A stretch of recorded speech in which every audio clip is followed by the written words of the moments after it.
ఐదు రాష్ట్రాల ఎన్నికల ఫలితాలపై స్పందించారు AP deputy CM Pavan Kalyan. ఓటర్ల చైతన్యాన్ని అభినందిస్తూ ప్రజాస్వామ్యంలో ప్రజల తీర్పే తుది నిర్ణయమని ఆయన పేర్కొన్నారు.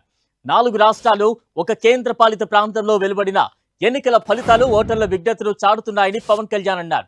ప్రజలు అభివృద్ధిని కోరుకుంటారని, పాలన నచ్చకపోతే నిర్దాక్షణ్యంగా మార్పును ఆహ్వానిస్తారని ఈ ఫలితాలు నిరూపించాయని ఆయన అభిప్రాయపడ్డారు.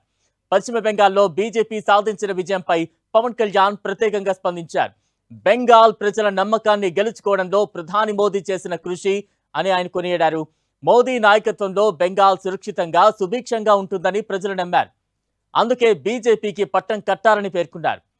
తమిళనాడులో చోటు చేసుకున్న రాజకీయ మార్పు గురించి పవన్ కళ్యాణ్ ఆసక్తిగా వ్యాఖ్యలు చేశారు. హీరో విజయ్ స్థాపించిన టీవీకే పార్టీకి తమిళ ప్రజలు బ్రహ్మరథం పట్టారని, పార్టీ స్థాపించిన అనతి కాలంలోనే ఇంతటి ఘన విజయం సాధించడం గొప్ప విషయమని విజయ్ని మనసారా అభినందించారు. కేరళం ప్రజలు కూడా ఈసారి మార్పునే కోరుకున్నారని, అక్కడ విజయం సాధించిన కాంగ్రెస్ నేతృత్వంలోని యూడీఎఫ్ కూటమికి పవన్ కళ్యాణ్ శుభాకాంక్షలు తెలిపారు.